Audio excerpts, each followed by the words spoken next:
Hello friends, welcome to my YouTube channel.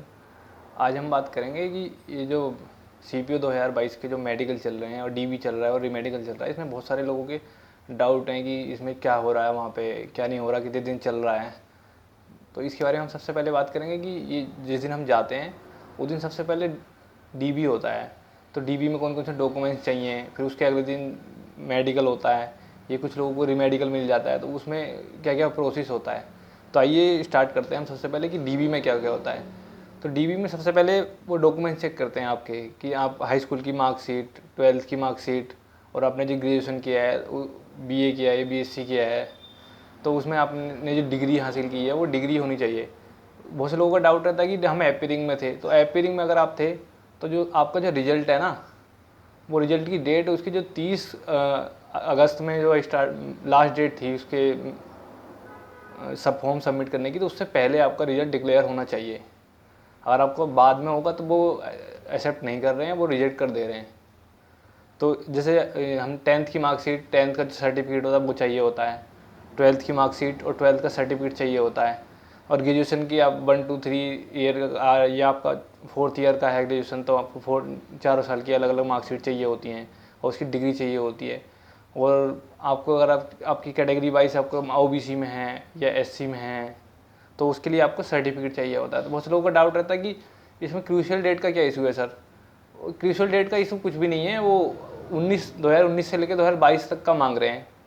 और उसमें आपको लगता है कि मेरा पहले का है या बाद का है, बीच का नहीं है, तो आप दोनों लेके चले जाइए। आप वो वहाँ पे थोड़ा सा लीनियंट हैं और आपको मौका दे रहे हैं कि आप या तो 2-3 दिन बाद ले जाइए बनवा के, या फिर वो बोल रहे हैं कि अगर आप सहमत हैं, आपके मार्क्स अच्छे हैं, तो आपको जनरल में भी काउंट कर रहे हैं। ऐसा भी मैंने देखा है वहाँ पे।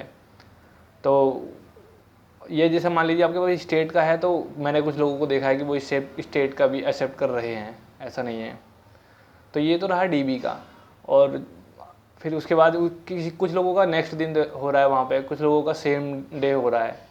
तो उसमें मेडिकल में आपका हेड से लेके टॉय तक सब कुछ चेक कर रहे हैं कि आपके आंखें एकदम 6/6 होनी चाहिए, आपकी जो नोज़ है उसमें DNS नहीं होना चाहिए, जो साइनस बोलते हैं, हड्डी बड़ी हुई होती है।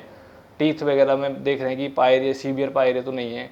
या ईयर में भी चेक कर रहे हैं कि आपकी जो मेम्ब्रेन होती है उसमें परफोरेशन तो नहीं है, मतलब उसमें छेद तो नहीं है। अगर थोड़ा बहुत है माइनर सा तो वो चल जा रहा है। कुछ लोगों का मैंने देखा है कि उनमें थोड़ा सा होल था, वो बड़ा था कान के पर्दे में, उनको तो उनको रिजेक्ट कर दिया उन्होंने। कुछ लोगों को मैंने देखा कि टीथ में उनको सीवियर पायरिया था, तो उनको भी उन्होंने रिजेक्ट कर दिया, नहीं लिया। या कुछ लोगों को चेस्ट में जो हमारे हड्डियाँ होती हैं उनमें गैप देख रहे हैं वो कितना है। हार्ट में भी वो देख रहे हैं कि कोई बाल में कोई दिक्कत तो नहीं है, इस तरह से। फिर नीचे आए हम तो वो प्राइवेट पार्ट्स भी ऑब्वियस है वो चेक कर रहे हैं, उसमें देख रहे हैं हाइड्रोसिस तो नहीं है, मतलब आपके टेस्टिस में पानी तो नहीं आ गया है, कितना है, इस तरह से। और आपको ये एंगल भी चेक कर रहे हैं कि एंगल कितना बन रहा है कि नहीं बन रहा है। अगर ज़्यादा बन रहा है तो वो रिजेक्ट कर रहे हैं, ऑब्वियस सी बात है। ये नीचे आ जाइए लेग्स में, तो वो नोक नहीं चेक कर रहे हैं कि एंगल कितना बन रहा है। अगर आपको नोक नहीं है तो वो एकदम बाहर कर दे रहे हैं। फ्लैट फुट भी मैंने देखा है कुछ लोग ज़्यादा ध्यान नहीं दे रहे हैं, किसी को ज़्यादा है तो वो है, नहीं तो ऐसा कोई मेजर इशू नहीं है। तो ये इस तरह से डिटेल चल रहा है। अगर वो फिर जैसे आपका आज मेडिकल हो गया तो फिर नेक्स्ट डे वो आपकी रिपोर्ट देते हैं कि आप फिट हैं कि अनफिट हैं। तो मोस्टली जैसे आज आपका मेडिकल हो गया तो फिर कल को रिपोर्ट आती है। तो अगर कुछ लोगों को उसमें रेयरली 40-60 का रहता है, 40% वो मोस्टली दे रहे हैं लोगों को रीमेडिकल। फिर रीमेडिकल में फिर रिपोर्ट आती है, फिर उससे नेक्स्ट दिन वो रीमेडिकल लेते हैं आपका।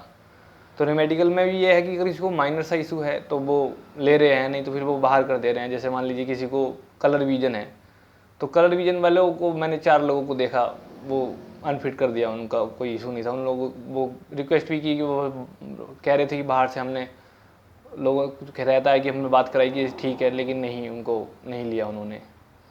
तो ये मेडिकल का प्रोसेस था। और उसके अगले दिन तुम्हारा रीमेडिकल होता है, आप जाएंगे वहाँ पे। तो ये आई थिंक 3 दिन का मिनिमम प्रोसेस है। अगर किसी को मेजर इशू है कोई, तो उसकी रिपोर्ट आने में, जैसे मान लीजिए किसी को यूरिन में कोई दिक्कत आ जाती है, कुछ लोग वेट लॉस कर रहे हैं मैंने देखा है, तो वो लोग पानी पीना छोड़ रहे हैं। तो पानी नहीं पीने से क्या हो रहा है, उनको जो बॉडी का जो एक्सक्रीशन है वो हो नहीं पा रहा है ठीक से, तो वो यूरिन में कुछ ना कुछ उनके सिम्टम दिख रहे हैं, तो वो यूरिन का भी रीमेडिकल दे रहे हैं फिर। या फिर ब्लड में उनको प्रोटीन इस तरह से पाया जा रहा है, जो एक्स्ट्रा लोग प्रोटीन ले लेते हैं तो उनका थोड़ा सा इशू रहता है। तो ये सारा प्रोसेस था। आई होप कि आपके जो डाउट हैं वो क्लियर हो गए होंगे, और कुछ लगता है कि ये नहीं रहा है, किसी को अभी कुछ पूछना है तो वो मुझसे कमेंट बॉक्स में कमेंट करके पूछ सकता है। Thank you.